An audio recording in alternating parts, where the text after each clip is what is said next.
giving you the insider takes and the big picture view on the Dawgs. This is On the Beat, presented by Ingles, with DawgNation insider Mike Griffith and Cody Chaffins. Happy Monday to you, DawgNation. Cody Chaffins, Mike Griffith, back with you in studio, back in the sport coats, getting things done here. And Mike, there may not be a busier time on the beat than what's going on with Georgia right now. There's a lot going on right now, Cody. Most of it's good news, right? You got to like Georgia basketball. I think they got a very winnable opening round game. Georgia baseball coming off taking 2 out of 3 against Tennessee. Got to like that. Lady Vols track team, national champions. Women's basketball, they'll be playing in Iowa City. Yeah, a lot of things happening right now. And we got spring practice. Kirby Smart going to have his first press conference of the spring coming up on Tuesday. Georgia Pro Day coming up on Wednesday. So much to talk about. And we'll talk a lot about the basketball coming up later in the show. We're also going to talk on this show today about the SEC and all this talk. There's so much talk about the breakaway that's going to happen. And SEC presidents apparently want to break away from the NCAA. Is it all bark or is there a little bite to it? We will talk about that. But Mike, first thing I want to talk, off the top, Georgia beats Tennessee on that dramatic play in baseball. Everybody's seen the viral moment now where the guy robs the go-ahead home run in the top of the 9th with 2 outs. Better Tennessee dramatic moment. Was it football or baseball this year? Well, I mean, just from a magnitude standpoint, Cody, it was football. It kind of saved the season, But early on, I mean, it's certainly a good lick for Wes and as he gets his team out of the gate quickly. And that's what you want if you're Georgia baseball. You take 2 out of 3 from Tennessee. That's a statement. I mean, Tennessee really has been at the top of the heap when you look at the talent that they had. Of course, their head coach now, new head coach, the former head coach out in San Francisco. Right. They got to be shaky a little bit. I mean, it came right down to that. Could have gone either way, but Georgia to get that kind of win, I mean, beautiful at Foley Field. That should really kind of propel the season. Everybody comparing that. What I was surprised at, Kaylee and Connor on last Thursday's show of DawgNation at Large, they do their Oscars. And we had we let the fans vote on the Oscars. Everybody still remembers that Tennessee game. Boy, that was the moment of last season for Georgia. They voted it the best game, the best moment. Gunnar had the best individual performance. Are you surprised that people think so highly of that Tennessee game? Not really. I mean, that's 9 years in a row now that I think Georgia's beaten Tennessee. I mean, they kind of own the Vols, and the way they did it, I mean, it was kind of a moment for Gunnar Stockton, too, when you think about it. His first real test in the regular season, and for him to deliver that 4th down strike to London Humphreys. Now, the game I picked, I thought the Texas game. Yeah, that's what I thought, too. They really dominated. They really displayed, just how far above the rest of the SEC they were that Saturday afternoon. But I understand getting caught up in that moment at Neyland Stadium. Tough place to win, and really kind of sent the Vols going the wrong direction. So as much as anything, I think that game really helped establish Georgia's superiority in the SEC. They were kind of teetering a little bit. You kind of wonder what's going to happen with this new starting quarterback. Hadn't really seen a lot from him so far. They get in a shootout. They fall behind 21-7. I mean, my goodness, they needed a 4th down conversion near midfield in the first quarter just to stay in the game. So I can understand why so many people focused on that game is the moment. Interesting as you get farther away from something, how your perspective changes a little bit in the season. Nobody wanted to talk about it, but I think a little bit away from it, folks are looking back on that fondly. Speaking of Tennessee, well, I was up in Tennessee. The SEC basketball tournament happened this week, and you had a guy that you know very well up there covering all of that. Yeah, Trey Wallace, he's a guy with Outkick. I've known Trey a long time, going back to Mobile, Alabama, and he's done a really good job in that field, being boots on the ground, being up front, getting those interviews. And I thought he did a nice job explaining everything going on because there is a lot to sort through. I think the general public is starting to get a better feel for just how complicated all of this is. And, of course, right now they're trying to get the SCORE Act passed, which would kind of standardize the NIL, maybe put some guardrails, as much as anything, give the NCAA some power to rule. Now, as far as how they enforce it, that's a whole nother matter. But that's the starting point, and I feel like that's moving forward. Now, you mentioned the SEC in a breakaway, and what Greg Sankey said was, look, we've always kind of had our own rules. I do think, though, there is a little bit of a veiled threat, and I think it has more to do with the television rights part of this. Cody Campbell, of course, trying to get this done where they used the 1961 broadcasting agreement to get a unilateral television deal in place where everybody operates from. Look, the SEC and the Big Ten, though, you're not going to give that yardage up. No, the Big 12, naturally, they want a better TV deal. Yeah, of course, that makes sense if you're the Big 12 and Texas Tech and Cody Campbell. But, yeah, you're not going to give away that ground if you're the SEC and the Big Ten. Well, there's something to be said for the SEC and the Big Ten and the amount that they invest in their product. And when you invest that much, it only makes sense that you would get greater returns when you have that much fan interest, when you have the size of the markets that the Big Ten and the SEC have. Of course, there's going to be more value to an Atlanta market than a smaller market somewhere else, or a Chicago, or a New York, or an LA, or a Nashville for that matter, versus some of the smaller markets that you're going to see in the Big 12 and in the ACC. All right, so really good stuff. It's Trey Wallace, who is from Outkick, who covers all of this. He was face-to-face with Greg Sankey talking about this issue in this past week. He's the perfect person to get some perspective on. Mike knows everybody around the SEC, so here is Mike with Trey Wallace. Well, now joining us, Trey Wallace. He's from Outkick.com. Year 5 for you, Trey. Been there quite a while now, a veteran of these ranks. And I got to ask you just off the top here, all this NIL, transfer, Trump meeting, if people are wanting to get a takeaway from it, give me a 3-2-1 or a 1-2-3 or an ABC. I mean, what's the outline of what's really going on right now in college athletics? Yeah, I think what you're starting to see, Mike, good to join you, brother, is that we're at a point where so many people, in college athletics, outside college athletics, whether that be fans and whatnot too, they're so tired of hearing about litigation and NIL and the courtrooms and what needs to be changed. And okay, well, why weren't we prepared when NIL was the first inception, 5 years ago?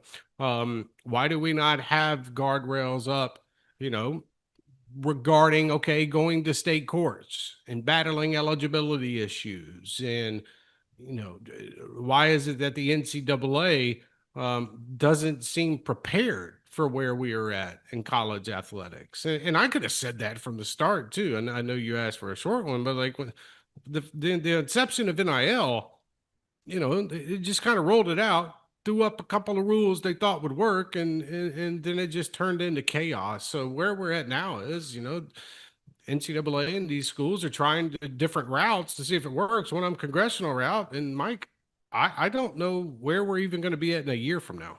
Yeah, one of the things about the Trump roundtable, and again, we knew there weren't going to be any quick fixes. Anybody that thought that living on a different planet, but at least the conversation started, and there were some newsmakers in the room, and there was some leadership in the room. What was your takeaway that came out of that in terms of the relevance of that meeting, and what were some things that you felt got defined as far as maybe the direction that we could be headed? Yeah, I think, look, I think they got the point across about the SCORE Act. I get that they want some type of, whether it be antitrust guardrails put up when it comes to, whether that's schools or athletes and whatnot, fighting over NIL or eligibility and does that make them an employer and what? I get that part.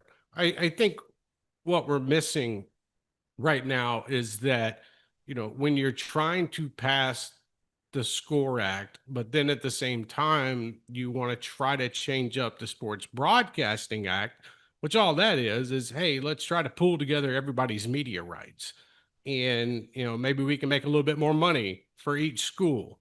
But really, who would that affect and who would that benefit? You think the SEC wants to jump into something like that? They're making enough money, especially the Big Ten. And as I've said it's not Greg Sankey or Tony Petitti's job to worry about the ACC, the Big 12, the new Pac-12 that's coming out, any other conference. They work for the presidents and chancellors for their conference and their schools. I think what you saw in Washington was, let's get a bunch of people together. Let's make it look good. Let's go around the room and say where things are changing or should change. It was interesting to me that Urban Meyer wanted to start talking about collectives and how it was essentially cheating. And the first thing that came to my mind is, all right, well, how were you doing things at Florida and Ohio State before collectives? And if we're sitting here and we're trying to describe what a collective is, it's a group of donors who put together a bunch of money to buy players. Mike, isn't that the same thing that was the happening same in college thing. athletics Yeah. before NIL? Yeah, they get the money together. Yeah. Yeah, I mean, and so I thought some of it just came up short, in terms of their talking points. Obviously, Notre Dame athletic director gets up there and says, it's a runaway train. No kidding. So, and then the president says, well, couldn't we go back to the old ways?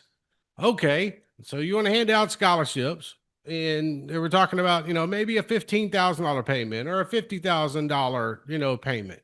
And the first thing that came to my mind was, okay, you want to go back to old ways? That's fine. You can give out scholarships, but then we're going to start dropping off bags on the back porch or in shady hotel parking lots again.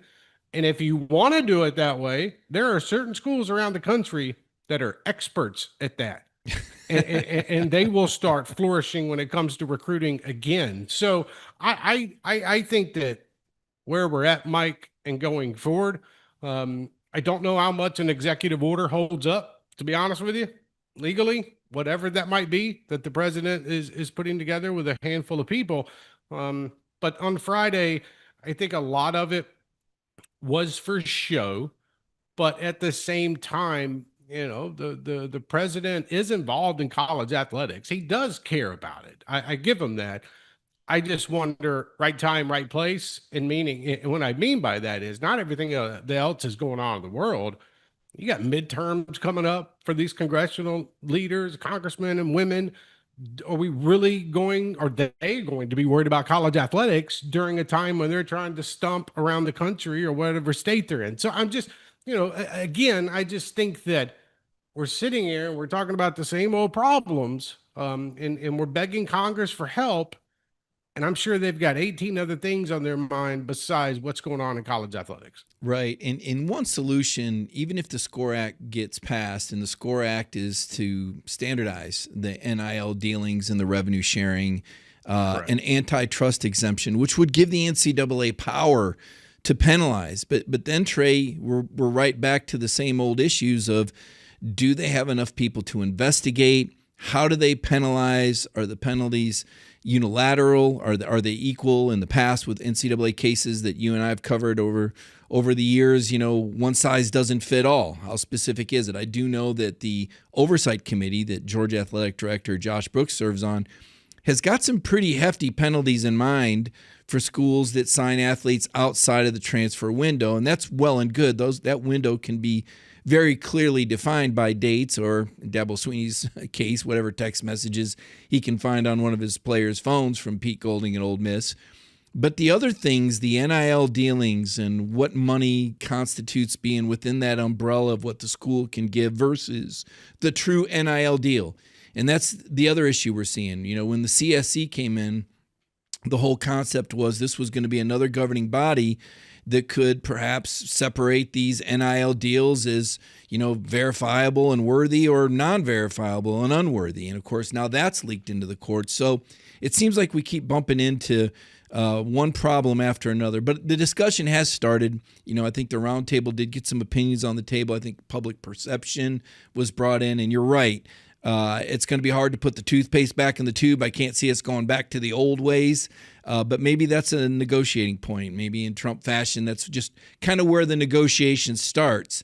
And maybe ultimately there will be some sort of compromise in there that everybody can get on board with. Now, one thing I know that everybody is on board with is March Madness. And you had an opportunity to experience that in Nashville at Bridgestone Arena recently. And tell us about that. I know Georgia's stay wasn't quite what a lot of fans in Athens and Georgia were hoping for, but it did look like the tournament took on some life. No, it did. Look, the SEC tournament usually delivers every single year, and what we witnessed on Sunday, yesterday, I get all my days thrown out, but between Vanderbilt and Arkansas, and then now Vanderbilt beat Florida, Kentucky loses, Tennessee loses, and then the city of Nashville is like, oh boy, we got to sell some alcohol. We got to sell some hotel rooms. They're gone. But it was a great turnout on Sunday. I think they announced it somewhere around like 17,000. And I would say it was almost full. I think what you've seen from the SEC and doing this in Nashville is you got your home now. I don't think there's a reason to go to Tampa or St. Louis or whatnot, or, I just, the buy-in from the city, I think it's convenient for folks, but on the court, I was kind of stunned yesterday. It's like, Vanderbilt beats the number 1 seed and they're still at a 5. Arkansas wins the whole thing. And Calipari joked about it, but then they get sent to Portland. They got an interesting draw, potentially playing Wisconsin. It was also the same old Calipari too. Mike didn't really care about the SEC tournament as much, more worried about the NCAA tournament. And it was funny. He was talking post game and he said Nick Pringle, stood up in the locker room and said, no, this is not just another game. It's a championship. So, getting to it all around, the SEC tournament delivered. I thought the Ole Miss run was really cool. They played 4 straight days. It came down to a final shot against Alabama. It's kind of all you can ask for when it comes to the tournament. And now we see what happens in the dance. There are a number of teams here that could potentially, make a little bit of a run.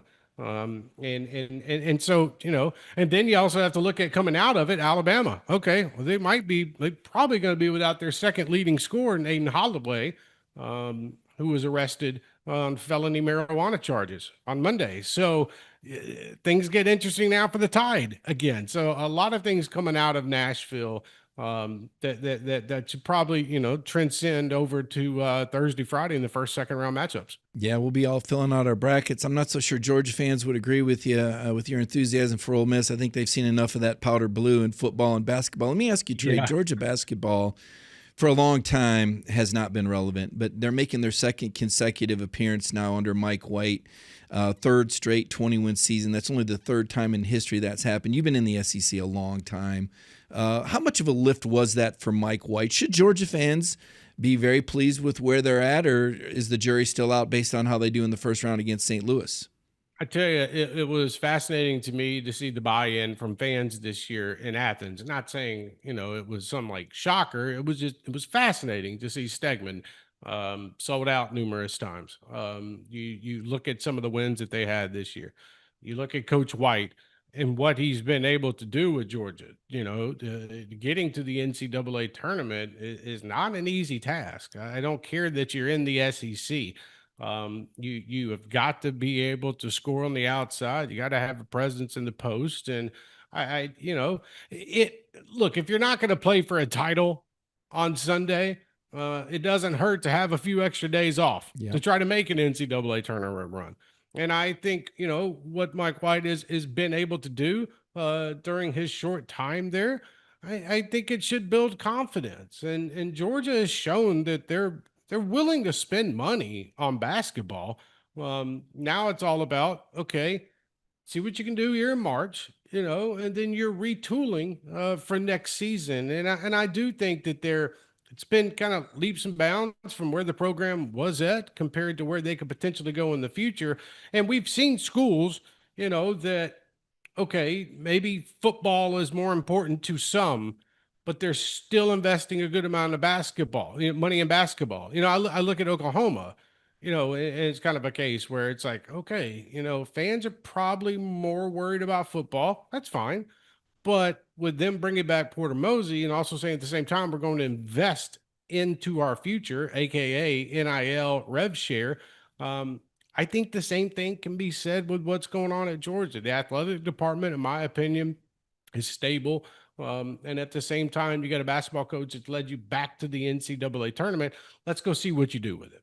Yeah, finished 10th. I believe they're 10th in the NIL monies. The estimates I've seen, they finished 7th in the league. So now that Mike White's shown you, hey, I can coach him up, maybe reason to invest. Well, one coach we know spends money well and develops players and wins is Kirby Smart. Right now, Curt Cignetti has a contract that's worth $13.2 million a year through 2033. Lane Kiffin has a deal worth $13 million with a clause that says if he wins the national title, he'll be the highest paid coach. Kirby Smart's sitting there at about $13 million, Trey. Does he deserve a raise this year? He hasn't had one in 2 years. Yeah, Curt Cignetti, obviously, he earned his. I think Kirby Smart has already earned his. I think in my opinion, Kirby should be the highest paid coach in college football. And I think that, we can obviously go off recency bias with Cignetti, well earned, and what they did. I don't know if it'll be duplicated, in this era of college athletics. We'll see. Steve Sarkisian said last year at SEC Spring Meetings, he didn't see a team going undefeated again and winning a title. Well, 7 months later, Indiana did it. I think with Kirby Smart, what he's continued to build, there's never really been like a big drop off with Georgia. I can't say that for everybody else. And so I look at what Kirby has coming back. I look what they did in the transfer portal. You're not winning games in the spring practice. I understand that, but you are setting yourself up for 2026 and the summer also, and to continue that flow. I think Kirby Smart's earned it, Mike. I think he deserved it. It's not like he's going anywhere, but at the same time, you pay the guy that's won you multiple national championships, and I think moving forward, Kirby Smart's going to be fine. I think he'll end up making around the same amount of money. And that's the other thing, Mike, these contracts keep going up, man. Like, it's so, somebody's going to be a $14 million guy after this season. Who's it going to be? But I would probably say too, if you ask Kirby Smart, man, would you rather have that huge number by your name and be top overall paid coach, or would you rather have some of those funds go to NIL and rev share? I bet he would put it towards going towards the rosters. I don't think he's losing any sleep over Cignetti having a little bit of a higher contract right now, because they'll take care of Kirby Smart. Trey, tell people where they can find you on Twitter. Yeah, they can find me on Twitter at Trey Wallace _. Follow all my work at Outkick.com. We did have the latest coming out of the SEC tournament. Greg Sankey spoke to a couple of us there with some interesting comments. So that was good. That story's up. And looking forward to covering March Madness, the NCAA tournament, little college baseball. Then maybe I'll get a nap sometime before football season. Yeah, well, have fun in Greenville, Trey. Appreciate you. Thank you, buddy. All right, Cody, back to you. Really good stuff, Mike. We appreciate Trey for giving his time to us. We've got a lot to unpack from that interview. We are going to do it all on the other side of this break. It's On the Beat, presented by Ingalls. And it's the first title in team history. Here it is. And lightning strikes twice. Back-to-back championships. 3 in a row. They've done it again.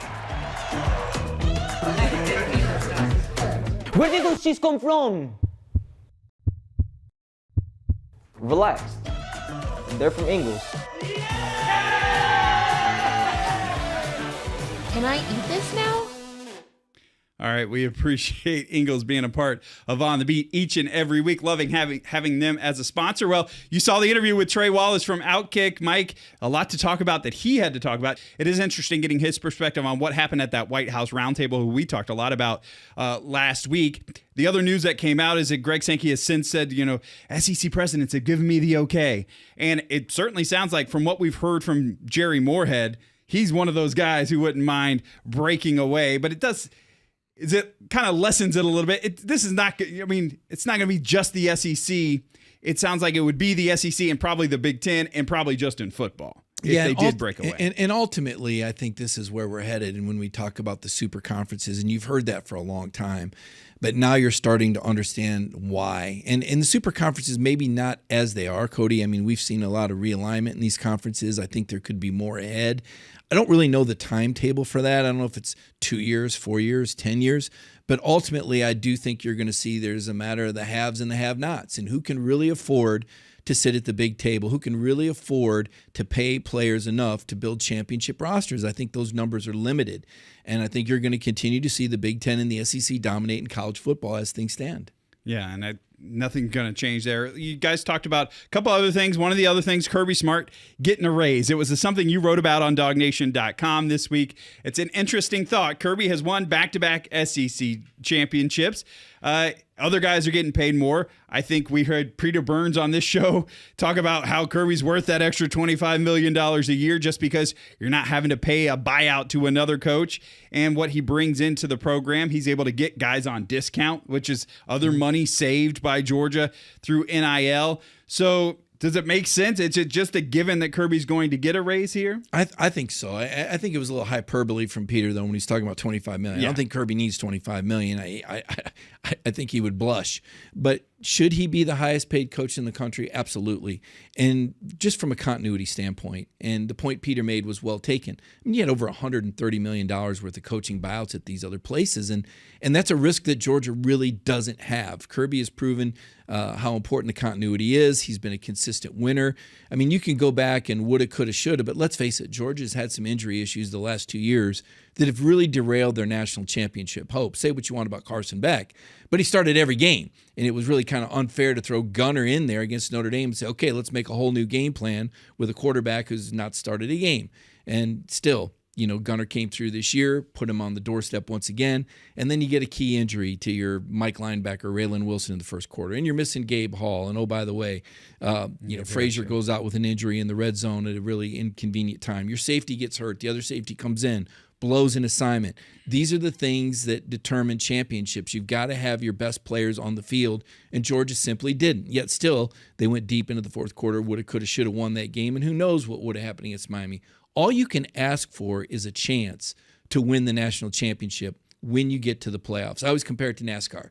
You got to be running on the lead lap to have a shot. You got to stay out of the wall. You got to keep your fenders clean. You got to keep your tires full of air. Unfortunately, Georgia with some injuries that derailed them. But getting back to the point, Kirby Smart is a guy that knows how to build a roster. He knows how to develop talent, and he knows how to continue to recruit great talent to Georgia, even if they don't have the highest NIL budget. There is a value to that goes beyond the dollar. There is a comfort level to that enables Josh Brooks to maybe spend more aggressively in some other sports. And you're seeing the results of that right now is I believe Georgia's going to fare pretty well in this FedEx Cup. When you take a look at in Learfield in the All Sports Trophy, you're starting to see the whole athletic program elevated, and that's coming out of football, Cody. Yeah, and I think the other part with Kirby Smart, it was interesting to hear Trey say, well, he might not want it. He might rather spend the money in NIL. And Kirby's not a guy who's going to flirt with other jobs to get a raise. No. Like Trey said, he seems pretty secure. He's not trying to go to the NFL. He's not trying to get out of here. So he doesn't seem like a guy who's going to push for it, at least publicly.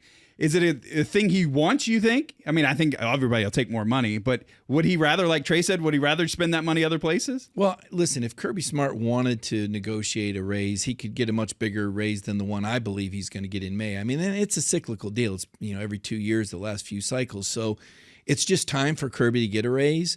The market's been set at $13.2 million a year for Curt Cignetti through 2033. I don't think Kirby needs a giant raise over that, but do I believe Kirby should be the highest paid coach in college football? Absolutely. Based on past results, based on the future, based on his management of the program, and that comfort factor that he brings that enables Josh to manage his athletic department a certain way. You take a look around the league. Curt Cignetti's, I'm not saying that the guy's not going to coach another 10 years, but I wouldn't bet on it, okay? And you wonder, still, Indiana has not shown us the consistency to me enough to believe that they're going to be back in the playoffs, much less competing for another national title. That's just the way the game works. They were able to recruit a Heisman Trophy winner out of the portal, which, by the way, Georgia was runner-up for Fernando Mendoza in the portal. So they were very close to getting him, and you wonder, how does Georgia's season go then? And then you look at Lane Kiffin, and he's at LSU right now, coming off a pretty good stint at Ole Miss. But, to me, that's a combustible situation with Lane Kiffin. I think just him in general, his personality, some of the things that have happened in his career. Right now they're on the rails. They've got a lot of money to spend. LSU has a lot of talent. They may win the SEC. But how sustainable is Lane Kiffin anywhere if you look at his track record? So, and they just got done paying what, $54 million to Brian Kelly? I mean, that was a giant buyout. So when you compare Kirby Smart to some of his contemporaries and the certainty of his future at Georgia versus the certainty at their future, I think there's a value there. So I think this comes down to market value for Kirby Smart. I think one of the other parts that is important to not overlook for Kirby Smart, you talked about being in the running for Fernando Mendoza. The recruiting rankings are still right up there. Georgia is still pushing. Kirby has by no means put this thing in cruise control and just kind of took his hands off the wheel and let the auto drive do the thing. He is still pushing the program. He is not one of those coaches, you get an older coach, sometimes it's like, I'll step back a little bit and let let my assistants do. No, he's still pushing the program forward. So I think you're getting your money out of that if you're going to give him a raise. So I think that's another good reason right there. All right. The other thing you guys talked about, this sparked in my mind when I was watching the interview with Trey Wallace. He talked about the SEC basketball tournament, and it got me to thinking, has the SEC football championship come like the SEC tournament basketball championship? Like, it was really important to Arkansas. That was great that they won it. And we was talking about John Calipari and how he thought about it.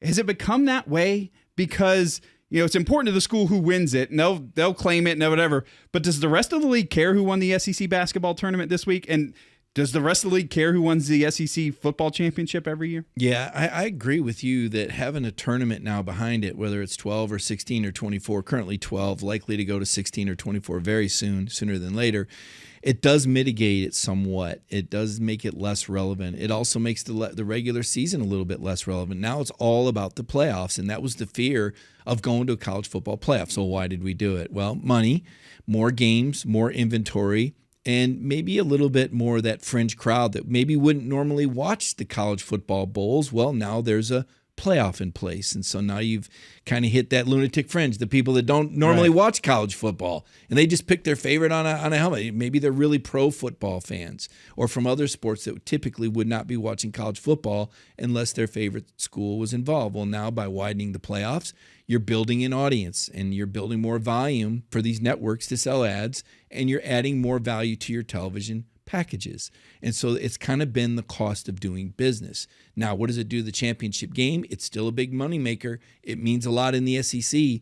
But for some of these other leagues, I don't think it means nearly as much. The Big Ten football championship game, and I covered a few of those, not the same. They can sell out the building, right? But in terms of the relevance, it just doesn't hold the same weight because the Midwest is largely a pro sports area when you just look at their demographics, their television rankings.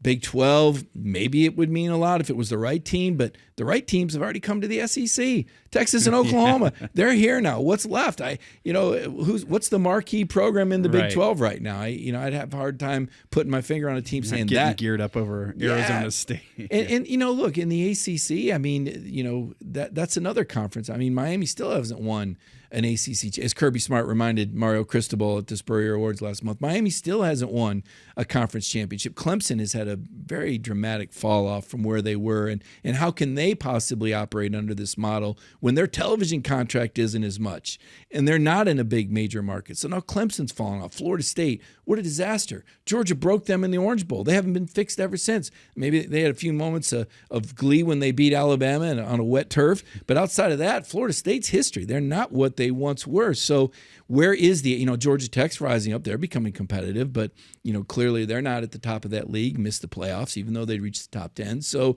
I think the ACC and the Big 12 are in trouble. I think they're holding on right now for relevance. And ultimately, I think you'll see some of those top schools join into the SEC and Big Ten, bringing it back full circle, and you're going to end up in those super conferences. I think the other thing it tells me is the SEC basketball tournament championship still hadn't gone away, which tells us it's important to the league. Same thing with a football championship. It's not going anywhere. It's a moneymaker, Cody. They're not going to get rid of it. But to Trey's point, the problem that I've had with it in the past and the problem that I still have with it, if you're going to play it, then I want that NCAA tournament selection committee somewhere in between bites of their sandwiches when filling out the bracket. Yes, you might have to move some things around. Yes, you may have to work overtime on Sunday.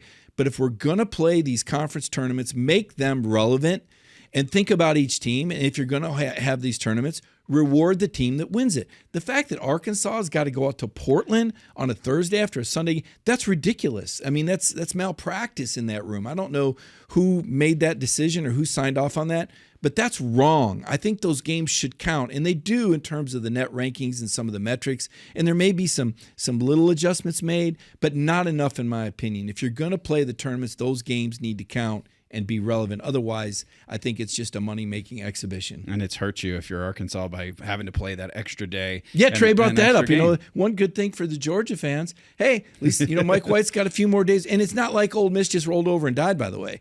They went on and won some games. We knew they were I don't want to quite, maybe not a sleeping giant, no, but a sleeping good pro. Chris Beard is a good coach. That is a good basketball team. I don't understand why they didn't win enough games. I don't know what went on in that locker room. But at their best, Ole Miss proved very capable. So there was nothing to be ashamed of there. If anything, I think Mike felt like they got some momentum coming from 23 down to be on the verge. Maybe it's another message to those guys. Hey, I keep telling you guys, you got to play a little defense. You can't just lead the nation in fast break points and be fifth in scoring. We're going to have some lockdown. And I do think Georgia will beat St. Louis. But, man, Michigan on deck, and let me tell you, that is a very good Michigan team that ranks number 1 in the nation in defense. Yeah, I think Dog fans are hoping some way, can we get a 7 seed so we could avoid the 1 in the second round? Georgia's got to get to the second round, right? Georgia hadn't won a game in the tournament since 2002. That one was vacated under Jim Herrick, so really hadn't won a tournament game since Tubby Smith was on the sidelines at Segment Coliseum. Cody, so, if they win one, mission accomplished. You've advanced the ball a little bit more. I think, yes, you've moved one step forward. You can build on that, right? Last year it was just making the tournament. So if you do the same thing, then you got to take the next step to show us that we're moving forward and there are good things happening. So I think, yeah, if you can win one, play that second game on Saturday against Michigan, all eyes are going to be on your program. You're going to play a 1 seed. That's going to be on that. That's the big game, right, that everybody's going to be paying attention to. So I think you get a great chance there. As you talked about, Georgia, men and women are dancing this year, which is exciting for Georgia. It will be Thursday night, 9:45 is the late game, and that's being optimistic, right? This the game before them. Now it's a 1:16, so it's probably going to wrap up in plenty of time. But they'll take on the St. Louis Billikens. That's a team who, again, we're all trying to learn about on the fly here. That's a team we hear likes to run like Georgia likes to run, so that should be a fun thing. But as we've seen this year, Georgia can run with anybody who thinks they can run. Yeah, including Arkansas, the SEC tournament champion. I mean, Georgia handled them at the Stag. And, getting back to the point, I mean, Trey mentioned it as well, seeing the Stag sold out, seeing Georgia finish 7th when they were picked, between 12th and 14th, depending on which preseason poll you look. And really without a marquee guy that you just say, oh my gosh, he's the best player. They didn't have Asa Newell, right? They didn't have Anthony Ant-Man Edwards. But reflecting back, it took those players to play a role to advance the program to the point where when Ant-Man came here out of Atlanta, people say, you know what, you can be a number 1 overall or number 2, top 5 pick, or Asa Newell, you can be an NBA first rounder, come to Georgia and still make it big in the NBA. And I think that helped the image of the program. The recruits, the good thing about them, they got a very short memory. They don't go back into all those other years, and you can take a look at the story I did on Mike White on AJC.com. I mean, right now, I believe he has the second highest winning percentage of any Georgia basketball coach in history, and Tubby wasn't really here long enough to evaluate him on the level that Mike White's being evaluated, and the league wasn't that good. So I think you've got the right guy. I think now he's justified the spending. If Georgia has a little bit more NIL money, I kind of felt like they were one power forward short of being a true competitor this year. That size caught up with them. And you're going to hear and see more about that in the NCAA tournament on our coverage on DawgNation.com and AJC.com is how does Georgia handle the teams that get those offensive rebounds? Maybe not a problem against St. Louis. Right. But, you run into, Michigan there, you run into Go Blue, that's going to be an issue. Can Somto stay in the game?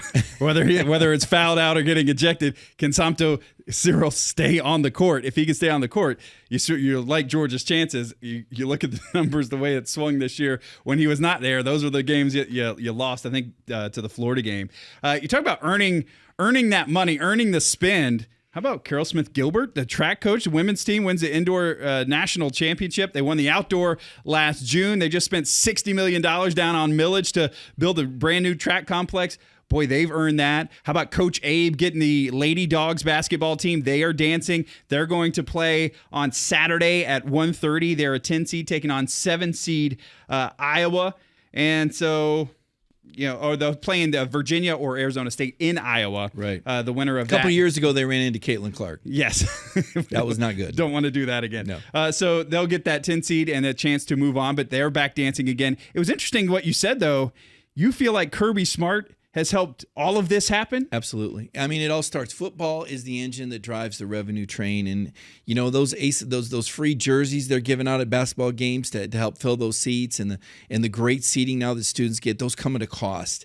And if you don't have a strong athletic budget, if you're not making all this money from football, that's not possible. You're not getting a new track without what Kirby Smart's done in football, which makes the women's track program at Georgia probably the hottest program in the country when you take a look at the national title and a state-of-the-art track that could have more on deck. I mean, Josh Brooks has some big plans, and there's a place for that in the Athens community, really just in the eastern United States, if they were ever to, somehow go indoor with that, Cody. Boy, wouldn't that be something else? There are some big visions right now on Millage Avenue for Georgia athletics. And again, it all comes down from the football program, the money that they make. And that's not to say they're not spending a good amount on football. They are. You can take a look at the facilities over there. They're also and they they wanted that track space. That's another Kirby got his practice field. Village, that's right. I remember Kirby actually came to the spring meetings a few years ago, and we're all like, wow, we didn't know Kirby was going to be there. And he was there to kind of stump for the track program. You're like, oh, Kirby Smart's here to talk about the importance of track. Yes, but Kirby Smart also wanted that third grass practice field, and it all kind of went together. And I remember saying, "Hey, don't video this. We don't want you to video. We don't want you to video." Well, why not? I don't know. It really didn't make too much of a difference, but it was interesting to see Kirby go there and stump for track, and it was big. Obviously, now that new facility, it's going to benefit Georgia for generations. And having that third practice field, if there was one thing on Kirby's wish list, facilities-wise, it's been that for a long time. Yeah, so it's interesting that this football is still the stir or the straw, right? The stir in the drink. Yeah. It's getting everything happening. It all, the expectations are at Georgia are because Kirby has set those expectations. Now, Carol Smith-Gilbert has got her own pedigree and the things that she has brought to the table. And so she's setting that at, all Olympic sports. You better be winning national championships. Don't think, women's tennis did it last year as well. Equestrian does it all the time too. But, men's tennis are taking note. Men's and women's golf, they're taking note. They're winning national championships there. So a championship pedigree and a rising tide. It does say it's something to say where Josh Brooks has this program right now. And boy, there's something to be said for stability. Like, can we just enjoy the fact that we're not having to fire a coach this year? It doesn't look like for any of the Georgia sports. I mean, things are just stable and good right now, and that's a credit to what they're doing over there. Yeah, I think Josh has hired 11 of those coaches over there, maybe 11 out of 14, so he's done an unbelievable job. And there is a culture, right? I mean, we see it on Saturdays, Tuesday, Wednesday, whenever the athletes compete, but outside of the performance venues, these athletes know each other. These coaches know each other. They talk with one another. I've heard some messaging from Mike White that sounds a lot like Kirby Smart, or from Kirby even that sounds like Mike. They take that airplane trip down to the spring meetings every year. You can bet they check in with one another. And, Mike's obviously plugged in. He's got a brother that's the AD at Tennessee, and I'm sure he's had some ideas and thoughts, not for public consumption, that may have gone right to Josh Brooks. I would say he's pretty dialed in. I think his dad was pretty involved in this as well. So the culture that's been built is magnificent. And it's not to the point where Florida was in the 90s under Jeremy Foley, but it's a lot more competitive waters, and it's quickly reaching that.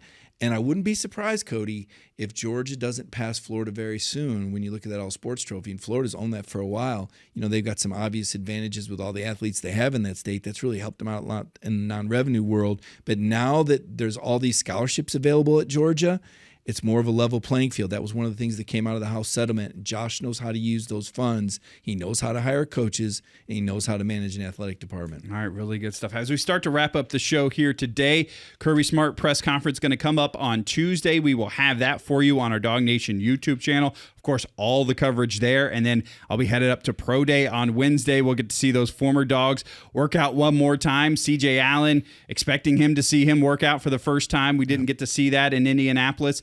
Is there anything, as we hear from Kirby on Tuesday and as we head into Pro Day, what's sticking out? What do you want to know about, find out over the next couple of days? Well, I'll be interested to see what Kirby says the priority is for spring drills. Every year he's kind of got something. If you remember last year, he kind of lit a fire under everybody.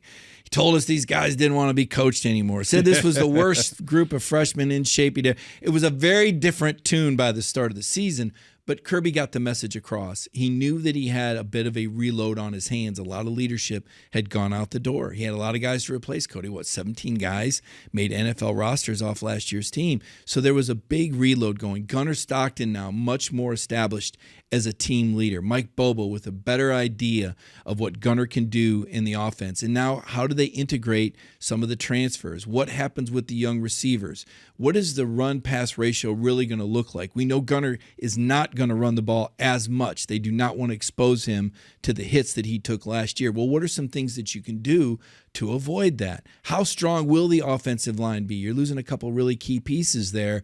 Who's going to be in place? What's the left tackle position look like, yes, right? Big question. And then the secondary on defense, which I think is loaded. I think Georgia has a chance to have the best secondary in the country, not just the SEC, in the country. But how does that shake out? You got some new blood back there. Transfer from Khalil Barnes. Can't wait to see him. He was outstanding at North Oconee. How quickly does he get integrated? How do him and KJ Bolden work? Now, Kirby's not going to have all those answers.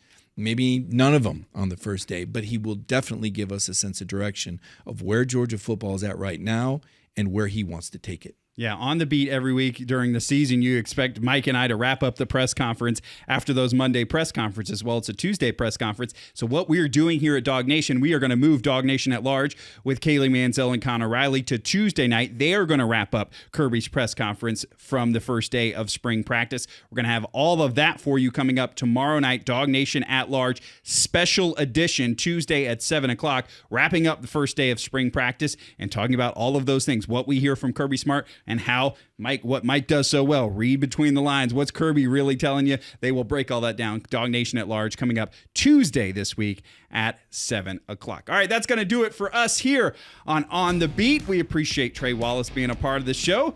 Mike Griffith, looking good. Got some March Madness. We got some March Madness to get ready. Get ready. Stay up Thursday night. Hopefully we're talking Georgia basketball next week at this time. We'll see you back here next Monday on the Beat.